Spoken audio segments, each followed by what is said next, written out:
오늘 같은 경우에는 양자 컴퓨팅 관련해서 양자 컴퓨터 관련한 종목들 좀 보여드리려고 합니다.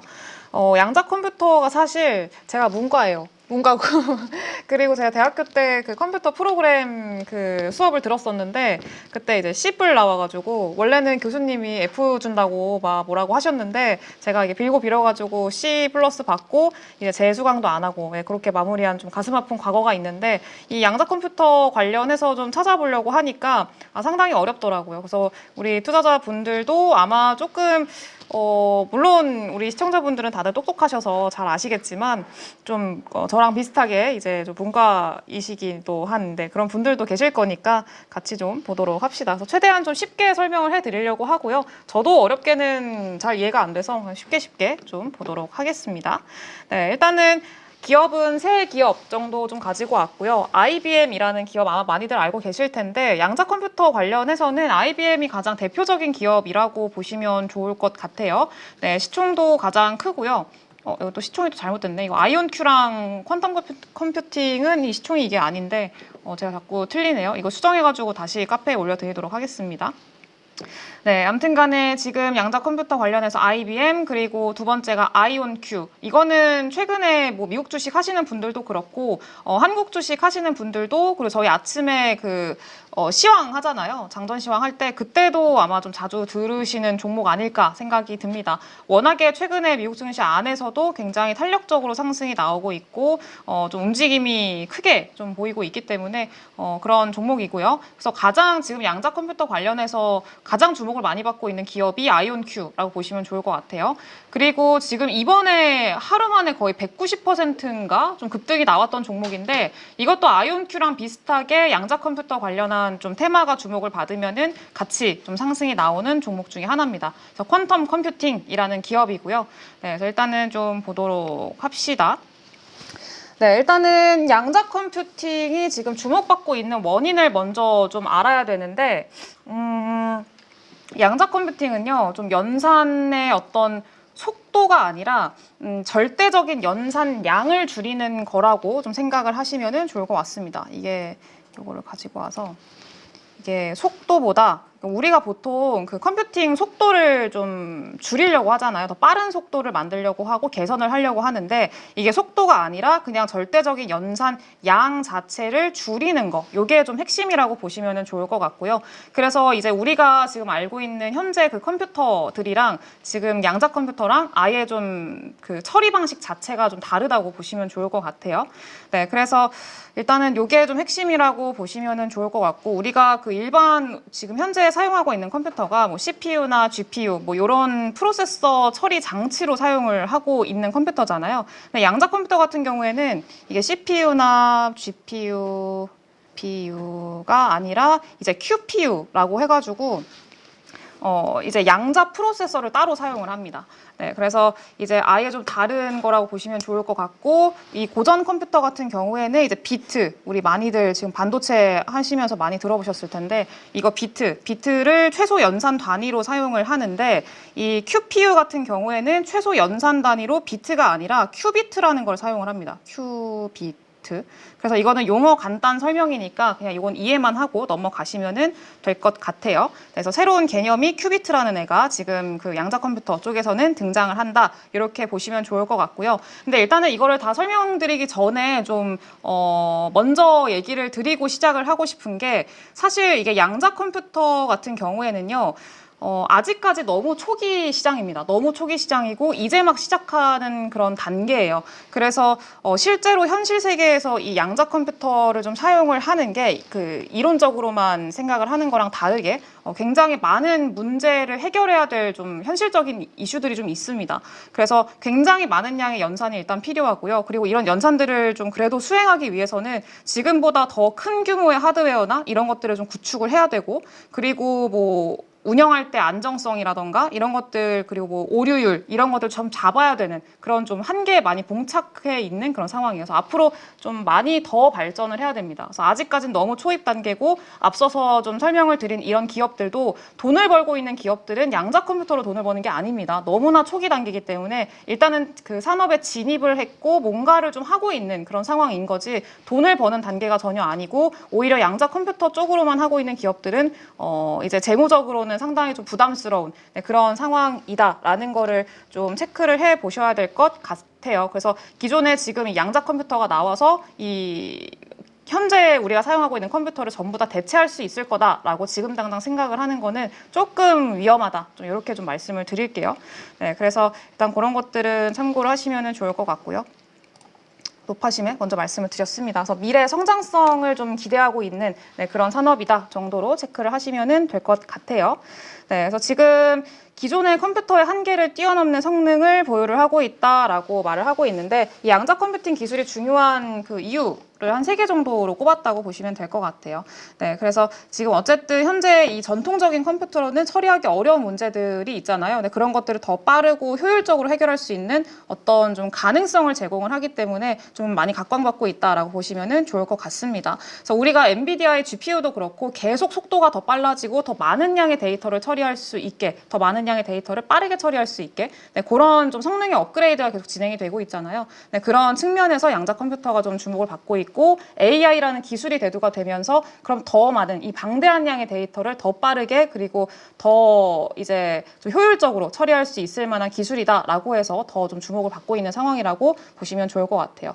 네, 그래서 지금 연산 능력 자체가 굉장히 좀 빠르다, 초고속 연산 능력이 있다라는 건데 양자 컴퓨터 같은 경우에는 방금 말씀드렸던 이 큐비트를 이용해서 0과 2를 동시에 표현할 수 있다고 해요. 그래서 전통적인 컴퓨터가 순차적으로 해결해야 되는 문제, 그러니까 직렬로 해결해야 되는 문제를 병렬로 처리할 수 있다라는 게 가장 큰 장점이고요. 그래서 뭐 복잡한 연산이나 시뮬레이션 이런 것들 있죠. 네, 이런 것들을 굉장히 짧은 시간 안에 해결할 수 있다라는 게 좀 가장 큰 장점이라고 보시면 좋을 것 같아요. 두 번째는 암호학하고 보안인데 기존 컴퓨터보다 더 빠르게 이제 암호를 해독할 수 있다고 합니다. 그래서 현재 암호화 형식을 좀 무력화할 수 있을 가능성이 있고요. 그러니까 암호화를 빠르게 좀 무력화할 수도 있고 동시에 좀 양자 암호화를 통해서 훨씬 더 안전한 보안 기술, 그러니까 뚫리지 않는 그 보안 기술을 좀 만들어낼 수 있는 그런 장점도 있다고 합니다. 네, 그래서 지금 이따가 좀 보여드릴 거지만 어떤 기업은 좀 국방부랑도 이제 연계를 하고 계약을 맺어가지고 이런 보안 관련해서 양자 컴퓨팅을 활용을 하는 그런 기술들도 지금 개발을 하고 있습니다. 그리고 그 다음으로는 최적화 문제인데 일단 뭐 물류라던가 금융, 교통, 뭐 에너지 관리 뭐 이런 다방면에서 이제 최적화 문제를 해결하는 데 좀 도움을 준다고 보시면 될 것 같아요. 그래서 좀 이 양자 컴퓨터가 병렬로 좀 처리를 한다고 말씀을 드렸잖아요. 그러니까 여러 가지 문제를 동시에 처리를 할 수가 있어요. 네, 그렇다 보니까 이제 여러 가지 해결책을 동시에 좀 고려를 하면서 비용도 절감하고 그리고 효율적으로 좀 자원을 배분할 수 있는 그런 역할을 할 수가 있다 정도로 좀 정리를 하도록 하겠습니다. 그래서 기존의 컴퓨터보다 좀 이런 장점들이 있다라고 생각을 하시면 좋을 것 같고요. 그리고 양자 컴퓨터 같은 경우에는 이게 뭐 작동 방식과 종류라고 말씀을 드렸는데 이건 뭐 처리 단위, 연산 뭐 요거는 그냥 간단하게 표로 좀 정리가 잘 돼 있더라고요. 업비트 쪽에서 이제 좀 정리를 해놨던데 일단은 뭐 출처가 없네요. 업비트에서 가지고 온 거고요. 그리고 일단 뭐 요거 처리 단위 큐비트 요거 아까 앞서 설명을 드렸으니까 요거는 좀 넘어가도록 하겠습니다. 네, 그렇게 보시면 좋을 것 같고 그리고 양자 컴퓨터 작동 방식과 종류는 좀 여러 개로 나뉩니다. 근데 여기서 좀 우리가 주목을 해야 되는 기술 같은 경우에는 좀 2개 정도로 구분을 할 수가 있을 것 같아요. 일단 첫 번째가 초전도인데 초전도 소자의 뭐 공진 회로에 마이크로파를 인가해서 전류의 양자 중첩 상태를 뭐 생성한다 뭐 이러는데 솔직히 이게 이렇게만 보면은 무슨 말인지 하나도 몰라요. 근데 일단은 제가 간단하게만 그냥 좀 설명을 드리자면은 이 초전도 방식 같은 경우에는 2개만 일단 보자고 말씀을 드렸어요. 지금 시장에서 좀 주목받고 있고 좀 가능성이 높다라고 판단을 하고 있는 그 방식이 2개이기 때문에 일단 초전도 방식 같은 경우에는 IBM 앞서서 이제 설명했던 IBM 그리고 구글 이런 기업들이 있죠. 네, 이런 기업들이 개발하고 있는 방식이라고 보시면 좋을 것 같고요. 그리고 이제 초전도 아까 큐비트, 초전도 큐비트를 기반으로 만들어지고 있고요. 그리고 여기서 말을 했던 마이크로파를 좀 사용을 하고 있다 정도로 좀 체크를 하시면 좋을 것 같아요. 그리고 중요한 거는 이제 극저온 환경에서 활용을 해야 된다라는 거예요. 극저온. 이게 온도가 막 마이너스 200도가 넘어가는, 영하 200도가 넘어가는 그 온도에서 활용을 해야 된다고 하더라고요. 그래서 일단 장단점을 좀 보자면은 마이크로파를 사용하기 때문에 큐비트의 숫자를 올리기가 용이하다고 하더라고요. 그래서 일단 게이트 속도가 굉장히 빠르고 게이트 작동 시간이 짧고, 네, 그래서 좀 빠른 속도가 굉장한 장점이라고 보시면 좋을 것 같고요. 그리고 기존의 공정을 활용 가능하다라고 이렇게 적혀져 있는데, 이거는 기존의 그 반도체 공정 있잖아요. 반도체 공정 기술하고 호환이 됩니다. 그래서 거기에 좀 적용을 할 수가 있어서 좀 확장성이 뛰어나다 이렇게 보시면 좋을 것 같고요.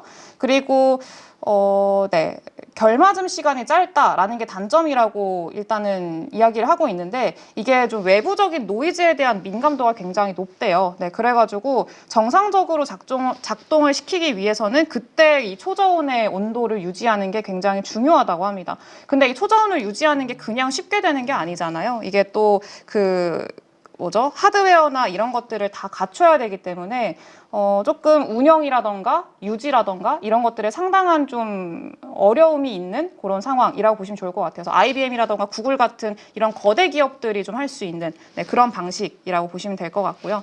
그리고 두 번째가 이 이온 트랩 방식인데, 이온 트랩. 네, 이 방식인데, 이게 지금 그 아까 대표적으로 지금 가장 크게 움직이고 있는 종목이라고 말씀드렸던 아이온큐가 아이온큐가 사용하고 있는 방식입니다. 그래서 얘는 아까 마이크로파를 이용한다고 했는데, 얘는 그 레이저를 활용을 하는 좀 차이가 있는 그런 방식이고요. 그리고 요 과정에서 레이저 강도라던가 주파수, 조사 시간 이런 거를 좀 정밀하게 레이저로 이제 좀 조절을 해가지고 연산을 한대요. 네, 근데 어쨌든 이 큐비트가 되게 특이한 게 이 이온 트랩에서 사용하는 큐비트가 특이한 게 자연에 존재하는 원자를 사용을 한다고 하더라고요. 그래서 인공적으로 생성을 한 것보다 더 균일하고 그리고 안정적이다, 이런 장점이 있다라고 합니다. 네, 그래서 여기서도 좀 신뢰도가 높다라고 이제 얘기를 하고 있고요. 그리고 상온에서도 운용이 가능해요. 가장 큰 차이죠. 얘는 초저온이 필요한데 얘는 상온에서도 가능하다. 그래서 초저온을 유지할 수 있는 그런 어떤 하드웨어나 이런 것들이 필요가 없다라는 게 좀 가장 큰 장점이라고 보시면 좋을 것 같고요. 그리고 연산에 대한 어떤 안정성이라던가 평균 게이트 신뢰도 이런 것들이 좀 높다라는 것도 장점이라고 보시면 좋을 것 같아요. 근데 이거는 좀 단점이 있는데, 단점은 이게 초전도 방식은 마이크로파를 이용한다고 했잖아요. 근데 마이크로파가 이름에서부터 좀 눈치를 채실 수 있다시피 굉장히 좀 작은 파동이라고 보시면 좋을 것 같은데, 이게 레이저로 넘어가게 되면은 조금 속도가 느려집니다. 네, 그래서 수십 마이크로초가 당연히 레이저로 바뀌니까 이거는 당연히 좀 단점일 수는 있겠죠, 속도는. 그리고 이 하드웨어 장치 자체가 조금 뭐라고 해야 될까요? 진동에 좀 많이 약하대요. 진동에 좀 약하고 좀 어렵다고 합니다. 네, 그래서 일단은 안정성이나 이런 것들 좀 복잡하다라고 좀 보시면 좋을 것 같아요. 그래서 단점들이 있다 정도로 보시면 되겠습니다. 그래서 지금 여기 대표 연구 기관이나 이런 것들 좀 여기 적혀 있고, 그리고 다른 반도체 양자점이나 이런 고체 결함 이런 것들도 다 있는데, 일단은 기업들이 좀 많이 사용하고 있는 두 개만 일단 좀 설명을 좀 드렸어요. 그래서 이거는 그냥 참고를 하시면 좋을 것 같다, 이렇게 말씀을 드리고요. 그리고 IBM 기업부터 설명을 드릴게요. 아까 좀 말씀드렸던 처음에 초전도 방식을 사용하고 있는 기업, 가장 대표적인 기업이고요. 이거는 IBM은 여러 가지 사업을 하고 있는 기업이지만 어떤 사업보다 다 총 정리를 하게 되면 너무 길어지니까 양자 컴퓨터 관련해서만 일단 한정지어서 설명을 좀 드리도록 할게요. 일단은 초전도체 방식의 양자 컴퓨터를 개발을 하고 있다라고 아까 앞서서 말씀을 드렸었고, 2019년에 1월 달에 최초의 게이트 기반 양자 컴퓨터인 퀀텀 시스템 1을 출시를 했습니다.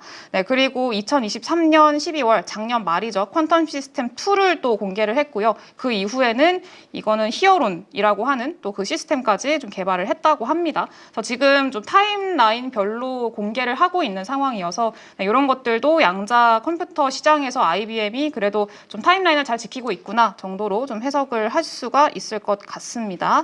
그리고 세계에서 두 번째로 1000큐비트를 넘어서는 프로세스를 개발을 했다라고 하는데 일단 이런 것들도 좀 긍정적인 내용이라고 보시면 좋을 것 같고요. 워낙에 좀 거대 기업이고 큰 기업이기 때문에 가장 대표적으로 큰 그리고 좀 성과를 내고 있는 그런 양자 컴퓨터 관련 기업이다 이렇게 보시면 좋을 것 같아요. 그래서 IBM은 뭐 보시면 양자 컴퓨터 성능, 양자 볼륨으로 표현한다라고 하는데 이거는 그 본인들이 IBM 쪽에서 내놓은 건데 우리가 양자 컴퓨터 쪽에서 성능을 얼마나 좀 잘 늘리고 있는지 네, 그거를 좀 보여주는 그런 그래프라고 보시면 좋을 것 같아요. 그래서 얘네는 양자 컴퓨터 성능을 양자 볼륨으로 표현을 하는데 양자 볼륨은 뭐 양자 컴퓨터가 어쩌고 저쩌고 뭐 잘 구동하는지 평가하는 지표라고 해요. 일단 성능을 그냥 보여주는 지표라고 보시면 좋을 것 같고요. 이 볼륨을 매년 2배로 늘리는 게 목표라고 합니다.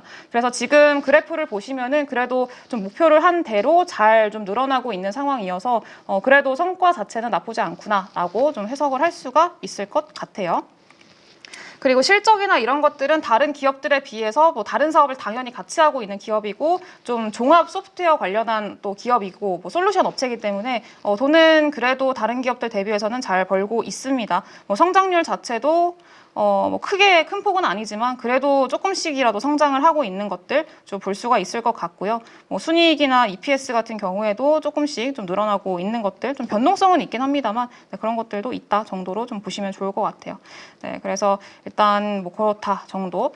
그리고 투자권적으로 본다면은 IBM이 물론 가장 좀 성과를 내고 있고 뭔가 본격적인 그런 기업이기는 한데 사실 그거랑 똑같아요. 구글도 양자 컴퓨터 사업 하고 있거든요. 근데 구글을 양자 컴퓨터 사업을 한다고 구글에 투자를 하진 않잖아요. 알파벳에 투자를 하지 않기 때문에 IBM을 양자 컴퓨터 기업으로 투자를 하는 거는 뭐 다른 게 너무 좋아서 이제 좀 종합적으로 봤을 때 IBM에 투자를 하겠다라는 거는 괜찮지만 양자 컴퓨터 하나만 보고 얘를 투자하겠다라는 거는 조금 요상하지 않나 좀 그렇게 생각을 하기는 합니다. 네, 그래서 이제 아마 양자 컴퓨터의 매력을 느끼시는 분들은 이후에 아이온큐 이후에 보이는 종목들에 좀 주목을 하시는 게 좋을 것 같아요. 네, 일단 아이온큐 같은 경우에는요, 아까 설명드렸다시피 이온 트랩 방식 사용하고 있는 양자 컴퓨터 만드는 회사고요. 그리고 스케일이 커질수록 구현하기가 되게 어렵대요, 이온 트랩이. 그래서 지금 그 아이온큐도 로드맵을 굉장히 차곡차곡 잘 내놓고 있는데 일단은 스케일이 커질수록 구현하기 어려운 상황인데 스케일을 점점 키우고 있단 말이에요. 그래서 로드맵 상으로 봤을 때 내년 그리고 내후년에 계획대로 얘네들이 좀 제시를 하고 있는 큐비트 스케일업이 잘 진행되는지 그거를 확인을 하는 게 좀 가장 중요하다라고 이야기를 하고 있습니다. 네, 그래서 사실 지금은 좀 제일 중요한 게 그건 것 같아요. 기업들이 발표하는 로드맵을 얼마나 잘 따라가고 있느냐. 그게 기업의 어떤 좀 신뢰도를 보여주는 그런 지표라고 좀 생각을 하고 있기 때문에 그게 되게 중요한 요소가 될 거라고 보고 있고요. 이거는 뭐 TSMC라던가 삼성, 인텔 이거랑은 되게 비슷한 맥락이라고 보시면 좋을 것 같아요. 우리 원래 그 반도체 그 선단 공정 시스템 있잖아요. 거기서 경쟁했을 때 그때도 사실 인텔이 가장 먼저 좀 공격적인 기술 로드맵을 냈었고 그래서 인텔이 그럼 가장 먼저 좀 선점하는 거 아니야? 이런 좀 생각을 했었는데 지금 결과적으로 보게 되면은 이 로드맵을 그래도 잘 차곡차곡 쌓아 나가고 잘 따라가고 이런 기업들이 오히려 더 잘 되고 있잖아요. 예를 들면 TSMC 같은. 네, 근데 인텔 같은 경우에는 로드맵을 잘 지키지 못했었고 좀 뭐라고 해야 되죠? 입만 살았다고 표현하면 좀 그렇긴 한데 일단 로드맵에 비해 너무 거창한 로드맵을 냈던 거죠. 그래서 그걸 못 지키다 보니까 조금 시장에서는 많이 실망하는 그런 모습들을 좀 보였었다 정도로 보시면 될 것 같습니다. 그래서 양자 컴퓨터도 지금 기술 난이도가 굉장히 높기 때문에 그리고 초입에 있는 기술이기 때문에 좀 그런 것들을 우리가 신뢰도의 지표로 좀 확인을 하자라고 좀 말씀을 드릴게요. 최근에는 양자 네트워킹 기업을 새롭게 또 인수를 했고요. 그리고 많은 빅테크 기업들과도 좀 협력을 하고 있습니다. 아마존 웹 서비스 인 아마존 브라켓 그리고 애저 퀀텀 그리고 뭐 클라우드 마켓플레이스 요런 이제 그 대기업들의 소프트웨어랑 같이 좀 협력을 해가지고 이제 양자 컴퓨터에 액세스할 수 있도록 좀 가능하게 하는 그런 역할들을 하고 있다라고 좀 보시면 될 것 같고요. 그리고 사실 실적이 별로 안 좋아요. 돈을 잘 못 법니다. 계속 좀 돈을 까먹고 있는 상황인데 아무래도 성장 산업이니까 좀 그렇겠죠. 근데 일단 돈을 연구개발비로 좀 많이 나가고 있는 상황인데 그래도 긍정적인 거는 그래도 현금성 자산이 좀 있기는 합니다. 그래서 올해 2분기 기준으로 봤을 때 한 3억 7천만 달러 정도의 현금을 좀 보유를 하고 있는 상황이다라는 거는 좀 긍정적으로 평가를 할 수가 있을 것 같고요. 그리고 아까 앞서서도 말씀을 드렸다시피 양자가 이제 보안 쪽에서도 역할을 한다고 말씀을 드렸잖아요. 그래서 미국의 공군 연구소하고 5,450만 달러 규모의 양자 컴퓨팅 계약을 체결을 했다라고 좀 이제 보도가 나왔습니다. 그래서 이런 것들을 좀 체크를 해보시면 좋을 것 같아요. 그래서 보시면 뭐 실적은 뭐 그렇게 크게 할 말은 없습니다. 네, 그냥 적자 기업이라고 보시면 되고요. 네, 뭐 매출은 조금 나긴 하지만 뭐 의미는 없고, 그리고 순이익도 마이너스고, 네, 그래서 뭐 크게 의미는 없다. 성장성에만 좀 투자를 하는 그런 기업이다 정도로 보시면 좋을 것 같습니다. 퀀텀 컴퓨팅 같은 경우에는 더 사실 좀 변동성이 커요. 보시다시피 하루 만에 막 100% 이상, 200% 가깝게 상승이 나온 그런 기업인데 어제 그랬거든요. 네, 그래서 일단은 이 퀀텀 컴퓨팅 같은 경우에는 뭐 마찬가지로 나노 포토닉스 기반의 양자 기술을 활용을 해서 이게 기업들마다 좀 기반으로 활용하는 기술들이 조금씩 다 다릅니다. 그래서 더 어려운 것 같기도 하고요.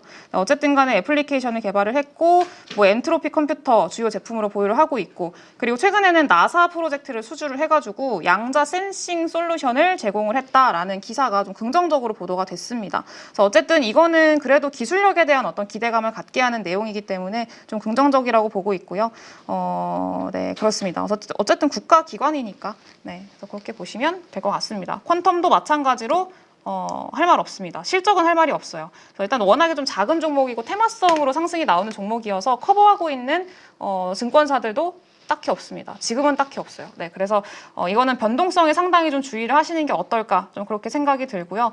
그나마 이 안에서 좀 양자 컴퓨팅 관련해서는 아이온큐가 좀 탄력적으로 상승이 나오는데 주가 흐름을 좀 보시면은 아시겠지만 최근에 좀 많이 올랐어요. 그래서 뭐 지금 당장 따라잡는다던가 이런 것들은 조금 리스크가 있어 보이고요. 일단은 뭐 관심 있게 보시다가 이제 양자 컴퓨팅이라는 어떤 좀 이벤트가, 그리고 이 산업 자체에 대한 어떤 긍정적인 전망을 좀 가지고 계시다라고 한다면은 좀 조정 시에, 그리고 좀 쉬어갈 때 그럴 때 접근을 하시는 게 좀 좋지 않을까 그렇게 생각을 하고 있습니다. 늘 말씀을 드리지만 우리 여러분들 제가 이거 말씀드렸다고 다 이제 사라고 추천드리는 거 아닙니다. 그래서 직접 또 공부도 해보시고 그러면서 좀 괜찮은 종목들인 것 같다라고 하시면 그때 좀 매수 접근하시는 거 좀 권장을 드리도록 할게요.